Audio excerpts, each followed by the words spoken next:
Shalom anak-anak sekolah minggu. Salam merdeka, merdeka, merdeka. Wah, hari ini kita ibadah merayakan HUT RI yang ke-76 tahun. Dari Sabang sampai Merauke merayakannya dan bersuka cita. Walaupun kita ibadah lewat Zoom, tapi sukacita dari Tuhan, Tuhan curahkan di rumah-rumah dimanapun kita berada. Anak-anak sekolah minggu, perhatikan ini ada sebuah tali yang utuh, tidak terputus. Nah, lihat ya. Nah, tali yang bagus, tali yang indah, terangkai dengan bagus sekali. Seperti hubungan manusia pertama dengan Tuhan, wow, hubungannya indah, hubungannya bagus, dan tidak terputus hubungan manusia dengan Tuhan ya. Tapi suatu hari, apa yang terjadi? Manusia itu jatuh di dalam dosa, melanggar firman Allah. Tidak dengar-dengaran ya. Nah, apa yang terjadi? Hubungannya terputus, ya, terputus. Dalam Roma 6 ayat 23 mengatakan upah dosa adalah maut, kebinasaan, kematian.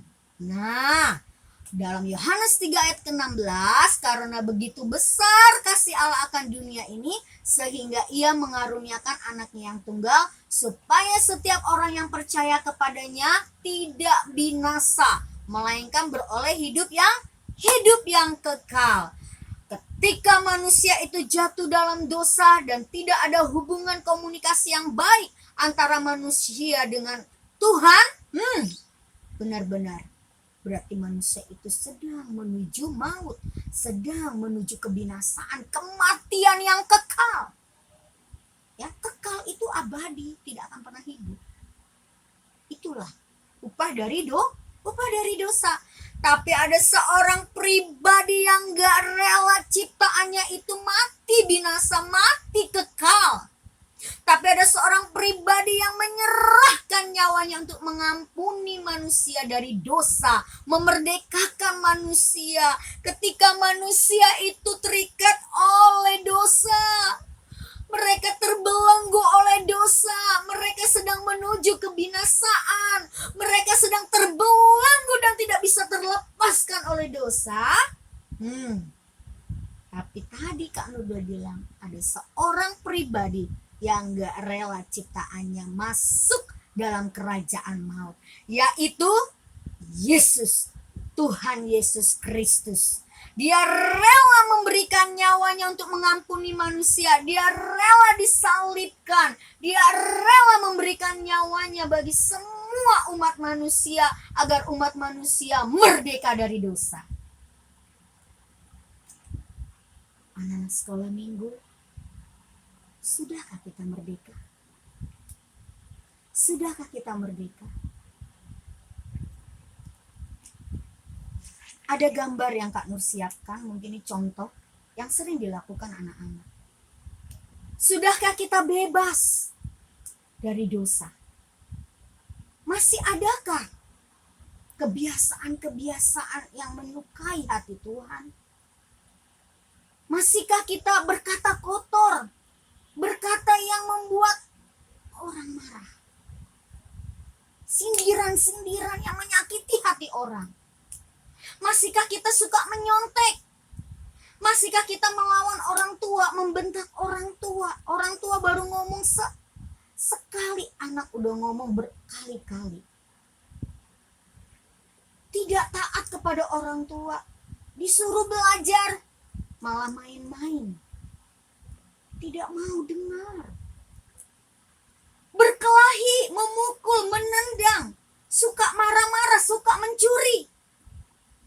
Masihkah perbuatan-perbuatan ini kita lakukan? Sudahkah kita merdeka anak-anak? Kita bisa introspeksi diri. Oh, mami papiku gak tahu kok. Oh, kakak sekolah minggu gak tahu kok. Santai-santai aja. Fine-fine aja. Jadi, hati-hati loh. Jangan-jangan kita sudah menjadi pengikut Tante Lucifer. hati-hati, waspada. Kalau Tuhan Yesus sudah mati di atas kayu salib, kita sudah merdeka, kita sudah dibebaskan, dilepaskan dari ikatan dosa yang membelenggu. Ingat, darah Yesus sudah tercurah. Darah Yesus sudah tercurah. Darah yang mahal untuk menebus dosa-dosa manusia, agar manusia itu beroleh hidup yang kekal, bukan kematian yang kekal. Darah Yesus yang mahal. Kita ditebus bukan dari berlian, kita ditebus bukan dari harta, emas, perak, uang yang banyak, bukan, anak-anak. Tetapi kita ditebus dengan darah yang mahal. Seandainya ada orang yang kaya sekali di muka bumi ini, tetap gak bisa menyelamatkan manusia dari maut. Hanya Tuhan Yesus yang bisa menyelamatkan kita. Kanur akan baca dalam 1 Petrus ya. 1 Petrus 1 ayat 18-19. Sebab kamu tahu bahwa kamu telah ditebus dari cara hidupmu yang sia-sia, yang kamu warisi dari nenek moyangmu itu, bukan dengan barang yang fana, bukan pula dengan perak atau emas, melainkan dengan darah yang mahal, yaitu darah Kristus, yang sama seperti darah anak domba, yang tak bernoda dan tak bercacat. Wow, perfect, sempurna, tidak bercacat, dengan darah yang mahal. Anak-anak sekolah minggu yang dikasihi oleh Tuhan, darah Tuhan sudah tercurah bagi engkau dan saya. Maka bagian kita saat ini adalah hidup di dalam kebenaran. Kita orang yang merdeka. Ingat, kalau kita sudah merdeka, kita harus selalu jaga diri kita. Waspada anak-anak. Tante Lucifer itu pagi, siang, sore, malam, 24 jam pantang menyerah. Mau pakai anak-anak yang lengah, yang tidak jaga dirinya. Dipakai dia untuk menjadi pengikutnya. Supaya anak-anak itu jatuh lagi dalam dosa, kata-kata kotor, melawan orang tua, ya, memaki teman, memukul, berbohong. Wah, iblis paling senang tuh. Wah, teman aku nih. Ayo ke, kita jadi teman. Ayo. Mau lagi tuh anak melawan orang tua, membentak orang tua, mencuri. Mau lagi tuh anak. Wah, itu anak posisinya sudah lengah. Tapi Kanur percaya, anak-anak kids GB Victory semuanya jaga diri, waspada. Ketika ada orang yang marah-marah, jangan terpancing marah. Ketika ada teman yang nyontek, jangan terpancing nyontek. Ketika ada kesempatan untuk melawan orang tua, jangan pakai kesempatan melawan, marah-marahin orang tua.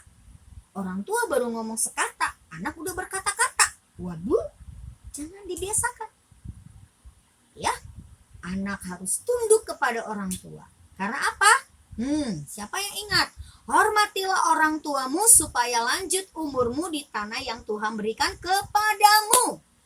Hormat orang tua mesti wajib dilakukan kita sebagai anak-anak Tuhan. Hidup dalam kebenaran. Nah, kita harus bertumbuh, anak-anak. Bertumbuh supaya kita tidak tergoda dengan godaan-godaan yang ada di sekeliling kita. Bertumbuh. Seperti pohon ini bertumbuh karena disirami air, diberi pupuk. Demikian juga kita. Kita harus bertumbuh di dalam Tuhan. Berarti kita harus makan asupan makanan rohani. Apa itu? Baca firman Tuhan. Hafal 1 ayat 1 hari. Siapa yang setia nih? Nah, itu salah satu, ya. Satu praktek untuk jaga diri, baca Alkitab. Hafal 1 ayat 1 hari. agar kita tidak jatuh dalam pencobaan-pencobaan. Jangan coba-coba karena udah merdeka tuh santai-santai, main gadget kebanyakan, nonton film kebanyakan. Hati-hati. Ada kesempatan iblis pakai kita. Jadi asupannya, makanan rohaninya baca firman. Terus kedua, berdoa. Berdoa itu adalah sikap berjaga-jaga loh. Ya kan? Harus kita lakukan. Setiap hari, pagi, siang, sore, malam. Harus kita lakukan. Apa? Baca firman Tuhan dengan rutin, ya. Berdoa dengan rutin, memuji menyembah Tuhan dengan rutin. Ingatlah apa yang sudah kita dengar tentang firman Tuhan, ya. Jangan sampai masuk kuping kanan, keluar kuping kiri.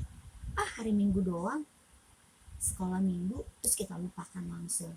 Ingatlah anak-anak, kalau ada renungan-renungan firman Tuhan, kita bisa baca di majalah, di buku renungan. Ayo kita lakukan, ya. Kita lakukan hal-hal yang rohani juga dengan semangat. Ketika kita pengen beli sesuatu mainan yang mahal, kita semangat.